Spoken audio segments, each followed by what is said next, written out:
This segment brought to you by Kansas Farm Bureau, the voice of agriculture.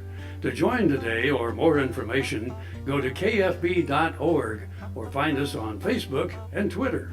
A few years ago, Kansas had a fantastic exhibit about how Kansas gave Texas the boot, and it was all about the evolution of the cowboy boot. Now, of course, Texans like to claim credit for everything, but this is one where, by golly, yes ma'am, started right here in Kansas. Actually, our dear friend Jim Hollenbeck out toward Manhattan had a little bit to do with that exhibit. So let's look back at that exhibit and then a little more in teaching Texans a lesson about how Kansas gave them the boot. Our source on this story is Kansapedia, that invaluable resource of the Kansas State Historical Society. Tradition credits Charles Heyer as one of the first to invent the cowboy boot. Company promotional materials state that a Colorado cowboy stopped by the Heyer shop on his way home from the Kansas City stockyards in 1875, requesting a new pair of boots that were different from his Civil War style boots.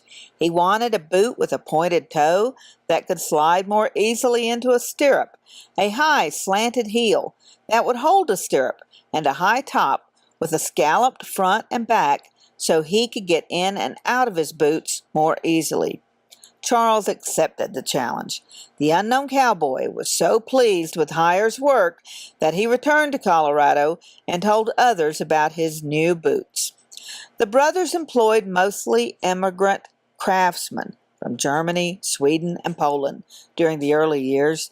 They made cowboy boots for cattlemen, rodeo performers, and movie stars, such as Buffalo Bill Cody, Tom Mix, Will Rogers, and Gene Autry.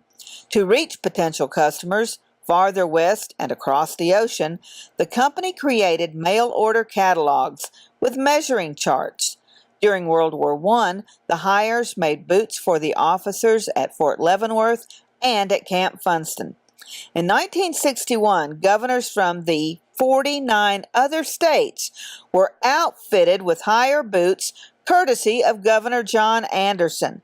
They were presented as part of the traditional exchange of gifts between governors during the annual Governors' Conference. Better opportunities for immigrants and a changing workforce meant that the Heyer Company had to adapt. As early as 1911, the Heyers lamented that fewer young people were entering shoemaking apprenticeships, which meant that they had to hire unskilled laborers and adjust the work accordingly.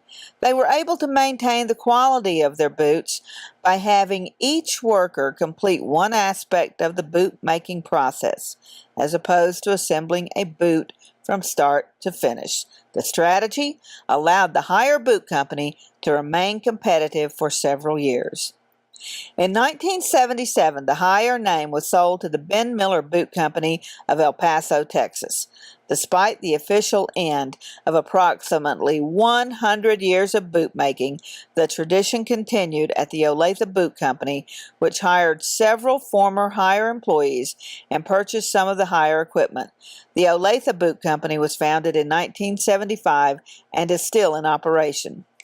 Today, many examples of Heyer products can be found in the Kansas Museum of History collection. In addition to Heyer boots and shoes, the collections also include patterns, last, and bootmaking equipment, as well as photographs of the owners and employees. Folks, it's been another great morning, and thank you so much for sharing it with me. And we'll see you somewhere around Kansas.